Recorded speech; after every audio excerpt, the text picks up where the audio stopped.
그럼 세금 계산서 요 정도로 한번 마무리해 보고요. 계산서 쪽으로 한번 넘어가 보도록 하겠습니다.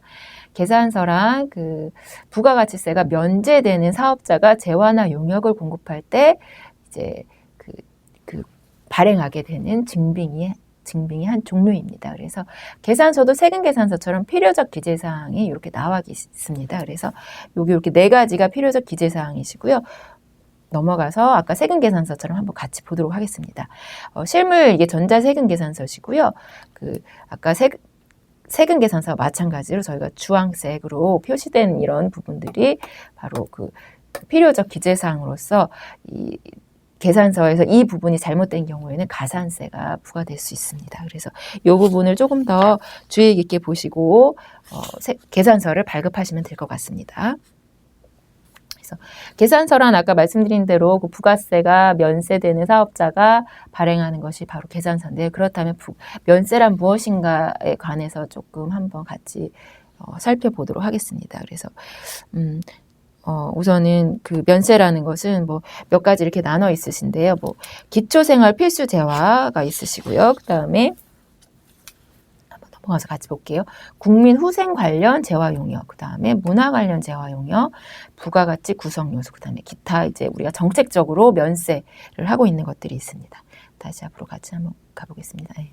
그래서 이제 기초생활 필수 재화 용역 이런 것에는 뭐 미가공 식료품, 뭐 수돗물 이렇게 우리가 주택, 뭐 이런 뭐 기저귀, 분유 뭐 이런 식으로 우리가 생활을 하는 데 있어서 조금 그 부가세라는 세금 없이 조금 이용할 수 있는 그런 부분에 대해서는 기초생활 필수 재화 용역 부분에 대해서 부가세가 면제되고 있고요. 그 다음에 국민후생 관련 용역 그렇게 해서 의료, 뭐 산후조리원, 뭐 우표 이런 것에 대해서도 면세가 되고 있고요. 그 다음에 문화 관련 재화 용역, 그래서 도서, 신문, 예술 창작, 뭐 도서관 이런 부분에 대해서도 지금 부가세가 면제되고 있습니다. 그 다음에 부가가치 구성 요소, 뭐 대표적인 부가세 면세 요소인데요.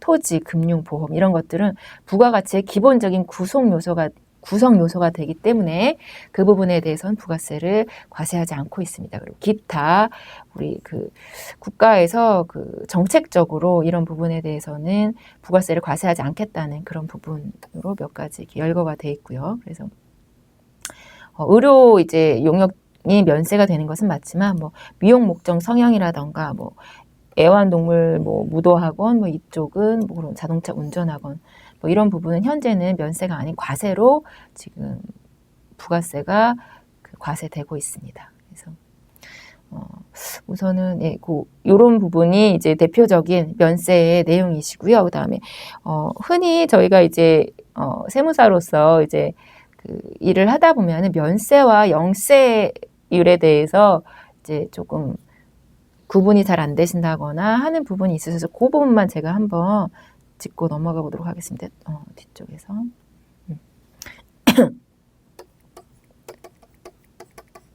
면세와 영세율.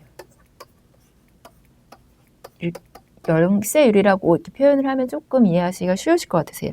면세는 앞에서 말씀드린 대로 아예 처음부터 그 부가세가 부과되어 있지 않은 품목이라고 보시면 되세요. 그래서 이 면세의 재화나 용역을 공급하는 경우에는 세금 계산서가 아닌 계산서를 발급하게 돼 있죠. 영세율이라는 거는 우리가 기본적으로는 과세가 되는 그 부가가치세가 과세되는 그런 세금 계산서로 이루어지는 항목인데요. 근데 이 중에 어떤 경우에 한해서 세금을 0으로 만들어주는 거라고 볼 수 있거든요. 그래서 이것은 세금 계산서 발급 대상이며 이 세금 계산서에서 아까 그 세율 부분이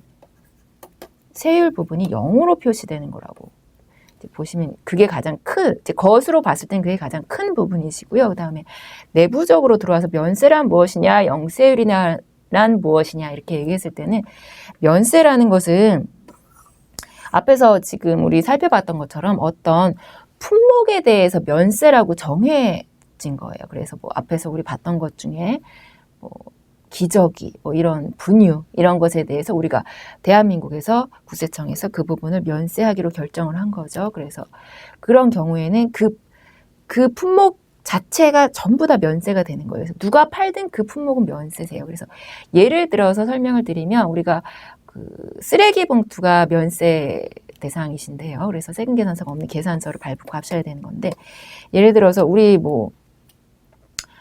그 건물에서 그 건물 관리해드리고 건물을 청소해주시는 그런 관리회사 입장이라고 한번 생각을 해보시면, 그 관리회사 측에서는 그 관리해야 되는 분목, 그 용역을 제공하고 이제 대가를 받는 부분에 대해서는 세금 계산서를 발급해야 되는 그 과세 용역에 해당이 되시는데요. 이 경우 혹시 이 회사가 이제 폐업을 하고 그 회사를 폐업을 한다고 한번 가정을 해보겠습니다.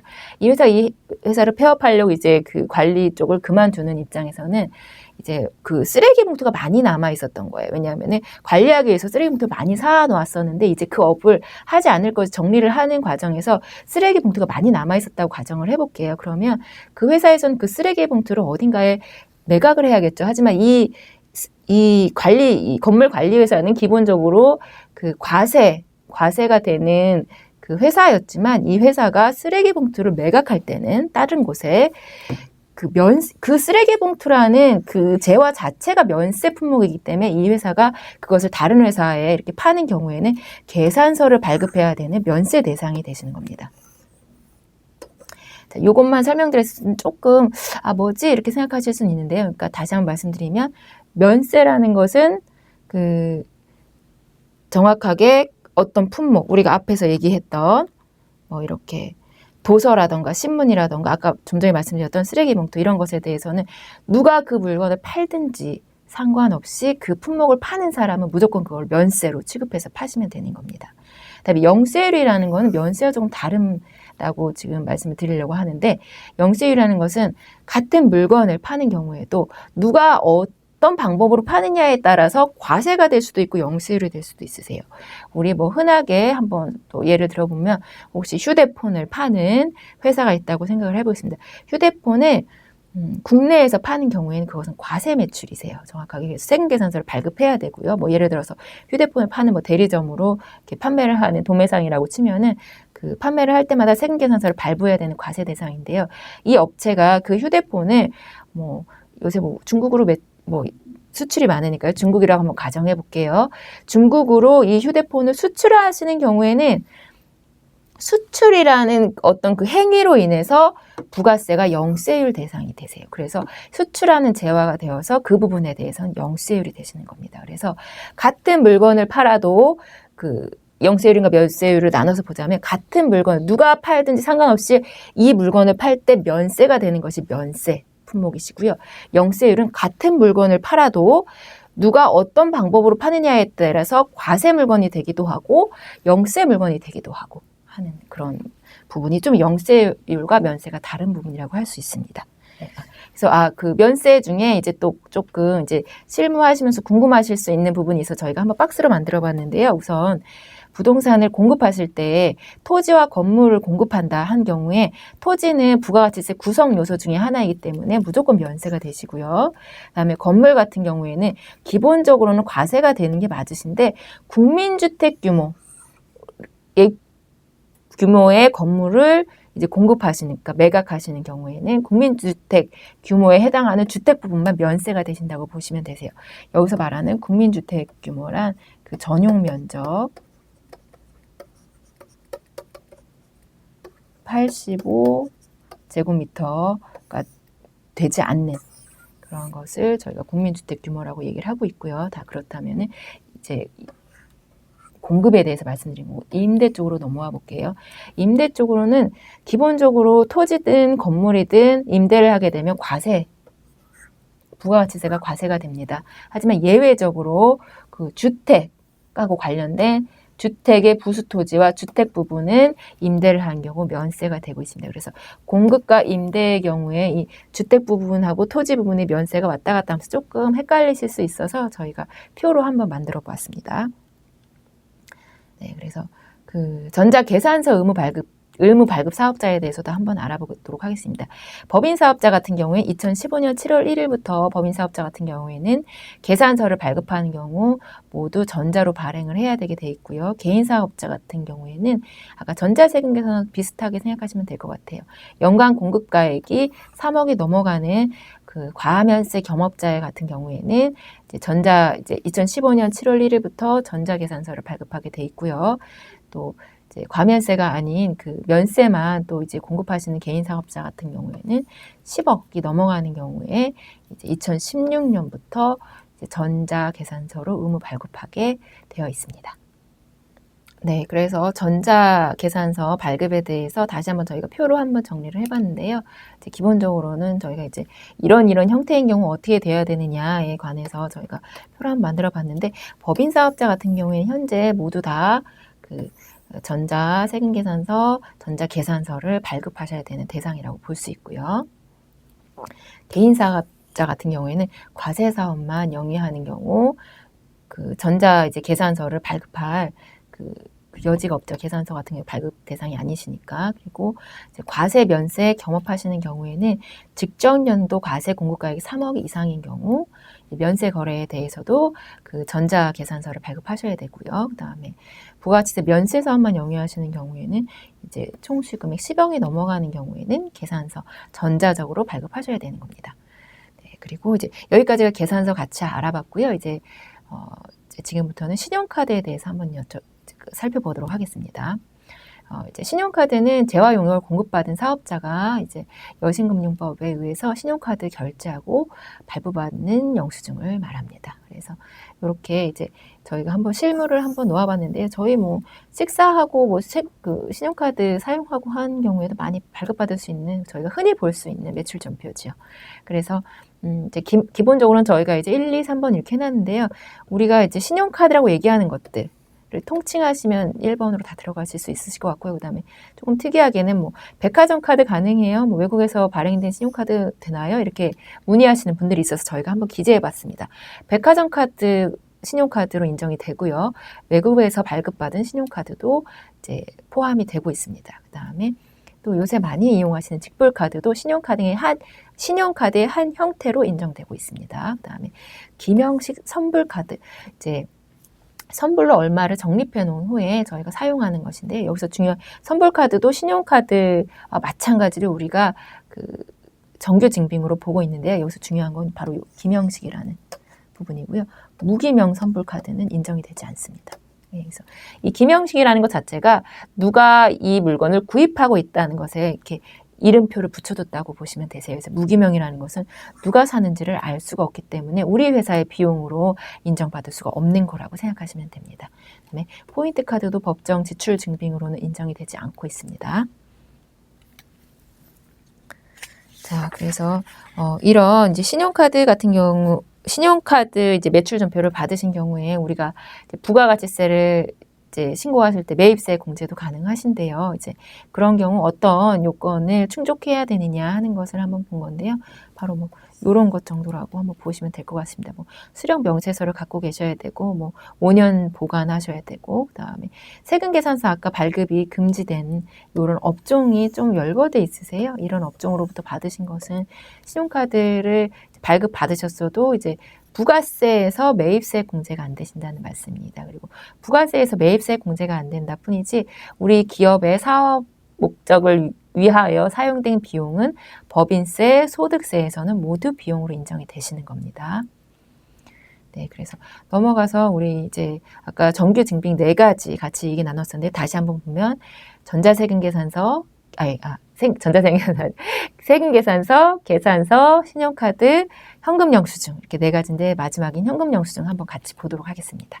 현금영수증도 마찬가지로 저희가 뭐 식사하시거나 하고 현금영수증 주세요 해서 받을 수 있는 그런 일반적인 형태시죠. 네, 그래서 단지 이제 사업자 지출증빙용이라는 게 따로 있으시고 소득공제용, 개인용이 따로 있으셔서 일반적으로는 소득공제용은 우리 그 근로자분들이나 이런 분들께서 나중에 연말정산 때 이제 이용하실 수 있는 소득공제용으로 받으시는 거고요. 사업자, 우리 기업에서 사용하시는 비용에 대해서는 사업자용 지출 증빙으로 받으셔야 우리 부가세 할 때도 이제 증빙으로 인정받으실 수 있는 부분입니다. 그래서 사업을 하시는 기업 입장에서는 바로 이 사업자용 지출 증빙으로 현금 영수증을 발급받으시는 게 유리하십니다. 넘어가서 그래서 방금 말씀드린 대로 이제 매입세 공제 그 지출 증빙용으로 받으셔야 부가세에서 이제 매입세 공제 받으실 수 있으시고요. 그 다음에 혹시라도 이제 실수로 앞에 말씀드린 것처럼 소득공제용으로 원래 우리가 지출증빙으로 받았어야 되는데 이제 그 소득공제용으로 잘못 받은 경우에 어떻게 해야 하나요 하는 질문이 또 많으셨어요, 실무상에서. 그래서 그런 경우에는 이걸 이용하셔서 홈택스로 가셔서 발급일로부터 18개월 이내에 거래분에 대해서 지출증빙용으로 정정이 가능합니다. 그래서 저희가 이쪽으로 들어가셔서 이제 변경하실 수 있으십니다. 그래서 이제 여기부터는 지금 저희가 이제 그 법정 지출 증빙 4가지, 현금 영수증까지 다 알아봤어요. 그래서 이 뒤에서는 법정 지출 증빙이 아닌 증빙들도 이제 우리가 실무상에서는 많이 볼 수 있기 때문에 어떤 것이 있는지 한번 같이 보도록 하겠습니다. 우리 일반적으로 보는 바로 그 영수증입니다. 그래서 우리 뭐 간이 사업자라던가 아니면 우리 식사하고라도 이렇게 손쉽게 받는 신용카드나 현금 영수증으로 그 결제를 요청하지 않은 경우 이런 영수증을 많이 받으시게 되시죠. 그래서 이런 영수증. 이제 정규 증빙은 아니신 거고요. 정규 증빙이 아니라는 의미로 저희가 조금 기재했다고 봐주시면 될 것 같습니다. 그다음에 거래 명세표. 이런 것들도 저희가 정규 증빙이라고 볼 수는 없는 증빙이세요. 내부 관리용으로 만드시는 것이기 때문에. 그다음에 입금표. 입금표도 왕왕 보실 텐데요. 예전엔 입금표가 참 많았는데 요새는 입금표가 많이 좀 사라지긴 했죠. 이것도 법정 증빙이 아니세요. 그래서 그냥 방금 말씀드린 법정 그 증빙이 아닌 영수증, 거래명세표, 입금표 이런 것들은 지출 결의서도 있네요. 이런 것들 이런 것도 내부 관리 서식이라고 볼 수 있습니다. 이런 그 정규 증빙이 아닌 것들은 그 형식도 정해져 있지 않기 때문에 각 회사에서 이제 편리하게 만들어서 쓰시는 내부적 서류라고 보실 수 있으세요. 그래서 그냥 일반 영수증의 역할은 할 수 있겠지만 우리가 그 정규 지출 증빙의 역할은 할 수 없는. 그래서 정규 지출 증빙은 우리가 방금 알아봤던 그 4가지 세금 계산서, 계산서, 신용카드, 현금 영수증 이렇게 4가지만 정규 법정 지출 증빙이라고 할 수 있습니다.